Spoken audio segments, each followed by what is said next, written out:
2025년 마마 무대 이후 베이비몬스터의 메인 보컬 정하연을 둘러싼 논란이 한국 네티즌들 사이에서 뜨거운 감자로 떠올랐다. 한 커뮤니티에는 아연 고음, 너무 억지야 듣기 힘들었음 이라는 댓글이 올라왔고, 다른 누리꾼은 라이브면 다야 소리만 크지 기술은 없다 싶던데 라며 비판적인 시선을 드러냈다. 반면 팬들은 완전 라이브로 저 난이도면 대단한 거 아닌가요? 라고 반박하며 아직 10대인데 이 정도면 앞으로가 더 무서울 듯이라는 응원의 목소리를 냈다.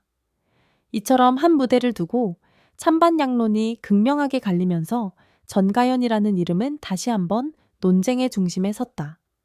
전가연은 2024년 데뷔한 Y 엔터테인먼트의 신인 걸그룹 베이비몬스터의 메인 보컬이자 에이스로 평가받는 인물이다. 그녀는 데뷔 전부터 라이브 퍼포먼스 영상과 커버 클립들로 화제를 모으며 신세대 보컬 괴물이라는 별명을 얻었다. 하지만 동시에 한국 온라인 커뮤니티에서는 그녀의 이름 옆에 항상 고음 논란과 실력 과대평가라는 키워드가 따라붙었다.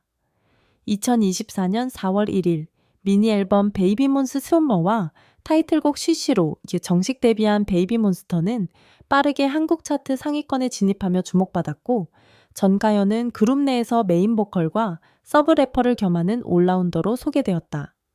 YG 엔터테인먼트는 베이비몬스터를 차세대 대표 걸그룹으로 육성하기 위해 상당한 투자를 아끼지 않았다. 블랙핑크 이후 공백기가 길었던 만큼 새로운 걸그룹에 대한 업계의 기대는 컸고, 그 중심에 전가연이 있었다.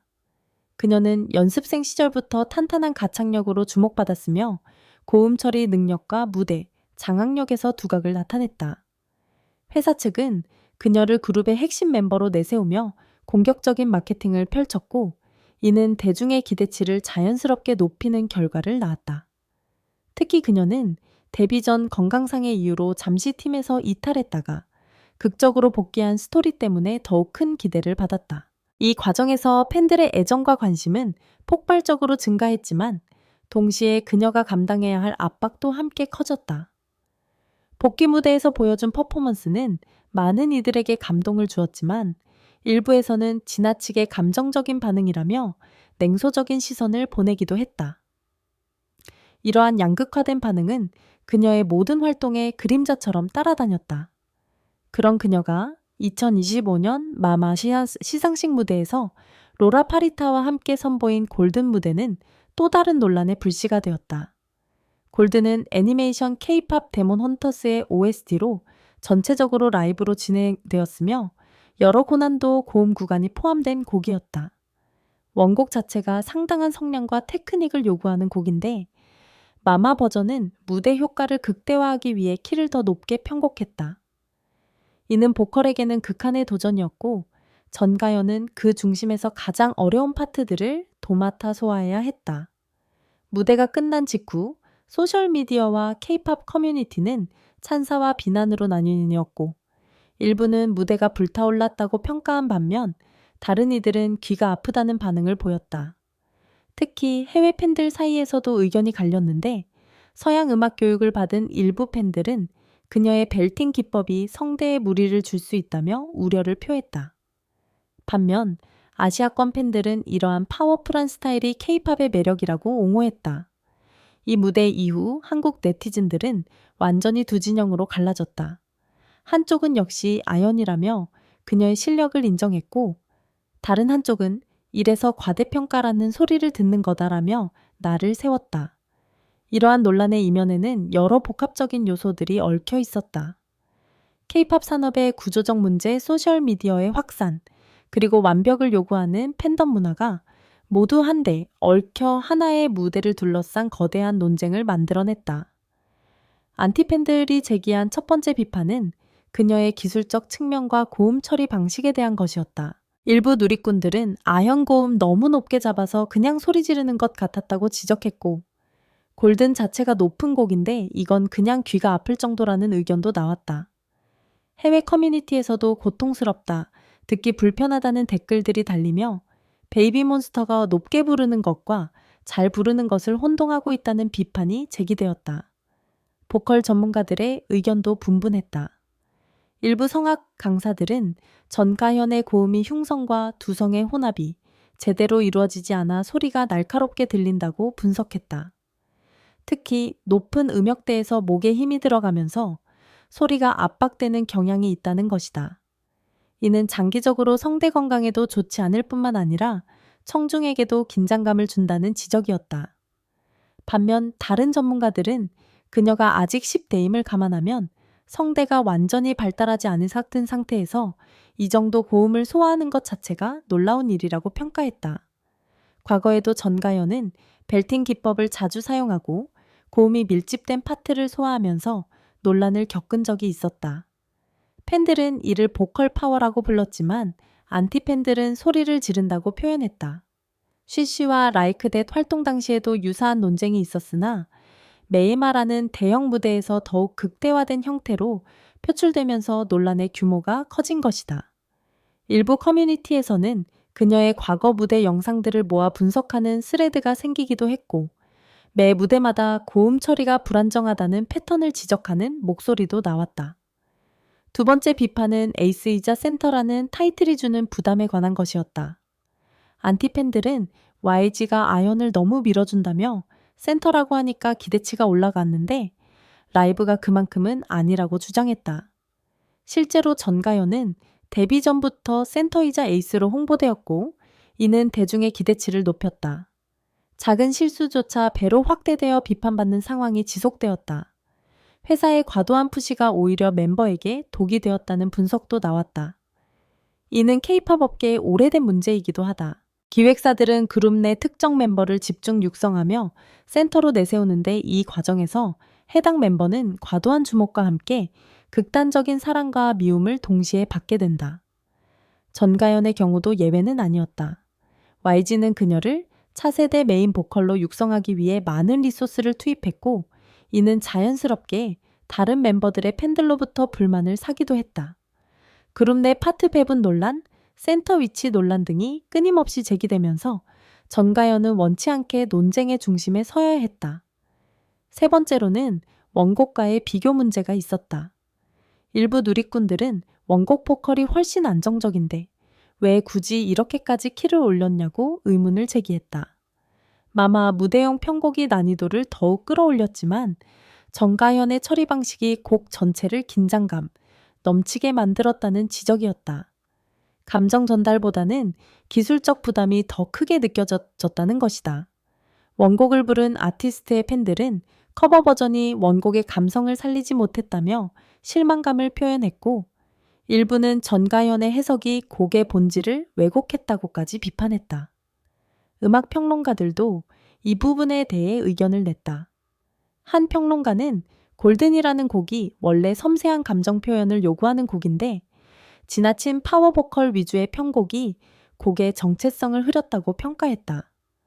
반면 다른 평론가는 메마라는 무대의 특성상 임팩트를 극대화해야 하기 때문에 이러한 편곡 방향은 전략적 선택이었다고 옹호했다. 결국 음악적 해석의 차이였지만 이는 대중의 호불호를 극명하게 갈라놓는 결과를 낳았다. 네 번째로는 무대 이후 이어진 논란의 파장이었다.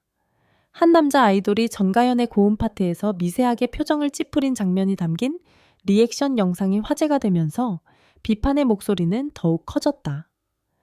해당 영상은 순식간에 각종 커뮤니티에 퍼졌고 안티팬들은 이를 객관적인 증거라며 활용했다. 물론 팬들은 그 아이돌이 단순히 집중하는 표정이었을 뿐이라고 반박했지만 일단 불이 붙은 논란은 쉽게 꺼지지 않았다.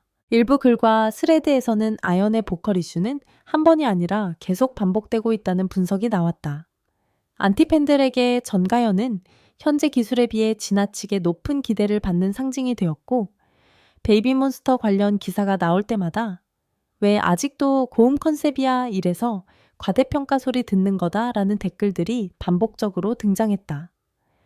이러한 패턴화된 비판은 단순히 한 무대에 대한 평가를 넘어서 그녀의 아티스트로서의 정체성 전체를 부정하는 수준까지 확대되었다. 하지만 이것이 전가연의 전부일까? 팬들은 다른 시각으로 그녀를 바라보았다. 전가연은 데뷔 전부터 스튜디오 라이브 영상으로 주목받았고 YG의 라스트 에벌류에이션 프로그램에서 최상위 연습생으로 인정받았다. 당시 그녀가 부른 곡들은 완성도가 높았고 감정 전달 능력도 뛰어났다.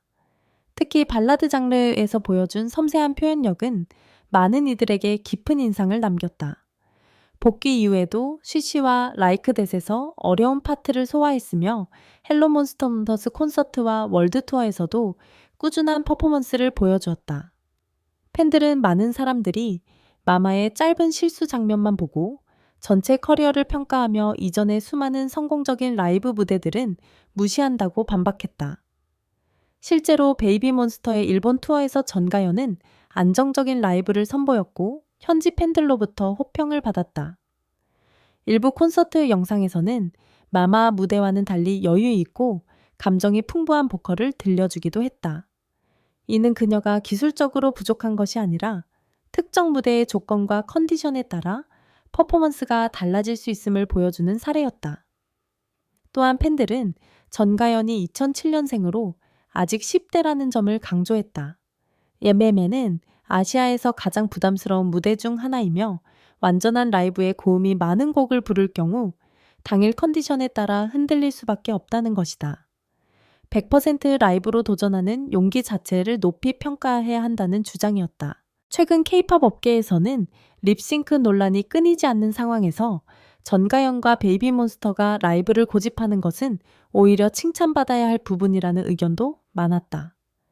세 번째 반박은 소리를 지른다는 비판이 과연 정당한가에 대한 것이었다. 팬들은 2NE2부터 블랙핑크까지 YG 스타일은 항상 파워풀한 보컬과 강한 애티튜드를 추구해왔다고 설명했다. 전가연의 골든 해석은 단순히 고음을 남용한 것이 아니라 회사의 DNA를 이어받은 것이라는 해석이었다. 많은 사람들이 소리 질렀다고 하지만 어떤 팬들에게는 그것이 바로 YG식 파워 보컬이라는 것이다. 2NE의 박봄 블랙핑크의 로제와 지수도 초기에는 유사한 비판을 받았지만 시간이 지나면서 그들만의 색깔로 인정받았다는 사례를 들며 전하연도 성장할 시간이 필요하다고 주장했다. 무대 이후 공항에서 포착된 전가연의 모습도 화제가 되었다. 피곤한 표정에 웃음이 줄어든 그녀의 모습은 팬들 사이에서 보호해야 한다는 공감대를 형성했다. 일부 팬들은 과도한 비판이 그녀의 정신건강에 악영향을 미칠 것을 우려하며 건설적인 비판과 악플을 구분해야 한다고 호소했다.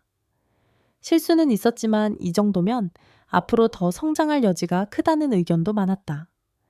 팬들에게 전가연은 완벽하지 않지만 100% 라이브를 고집하고 어려운 파트를 맡아 논란 속에서도 흔들리지 않는 모습이야말로 그녀를 응원하는 이유였다. 그렇다면 진실은 어디에 있을까? 객관적으로 보았을 때 전가연의 헤드 보이스, 믹스드 보이스, 그리고 고음 컨트롤 기술에는 여전히 거친 부분이 남아있으며 때로는 외침에 가까워 보이는 것도 사실이다. 이러한 기술적 지적에는 분명 근거가 있다. 보컬 트레이닝 전문가들은 그녀가 더 체계적인 훈련을 통해 호흡 조절과 성대 사용법을 개선할 필요가 있다고 조언한다. 특히 고음 역대에서의 안정감을 높이기 위해서는 시간과 노력이 필요하다는 것이 전문가들의 공통된 의견이다. 그러나 동시에 일부 댓글들은 선을 넘어 건설적인 비판을 벗어나 인신공격이나 외모 비하 조롱성 밈으로 변질되었다는 점도 부인할 수 없다. 특히 익명성이 보장되는 온라인 커뮤니티에서는 비판이 증오 표현으로 변질되는 경우가 많았다. 일부 게시물에서는 그녀의 신체적 특징을 조롱하거나 가족을 언급하는 등 명백한 선 넘기가 발생했다. 이는 단순한 음악적 평가를 넘어선 인격 모독이었고 많은 사람들이 이에 대해 우려를 표명했다. 한국의 아이돌 문화에서는 완벽해야 한다는 압박이 존재한다. 노래도 춤도 태도도 모두 완벽해야 하고 스캔들은 제로여야 한다는 무언의 기준이 있다. 논란이 생기면 사과하고 활동을 잠정 중단하는 패턴이 반복되면서 특히 신인 그룹인 베이비몬스터 같은 경우 매 무대마다 느끼는 압박은 상상을 초월한다. 이러한 구조적 문제는 비단 전가현만의 문제가 아니라 K-팝 산업 전체가 안고 있는 고질적인 문제이기도 하다. 최근 몇 년간 아이돌들의 정신건강 문제가 사회적 이슈로 떠오르면서 과도한 비판과 악플의 위험성에 대한 경각심이 높아지고 있다.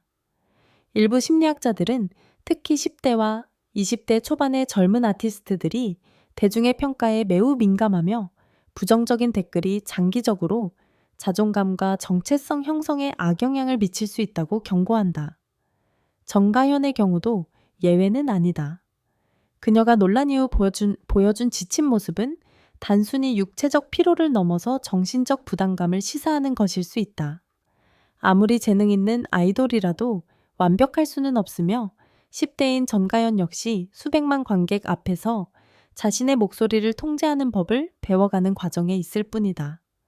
소셜미디어 시대에 우리가 남기는 한 줄의 댓글은 누군가를 나락으로 떨어뜨리는 돌멩이가 될 수도 있고 완벽하지 않은 무대 이후 다시 일어서게 하는 구명줄이 될 수도 있다.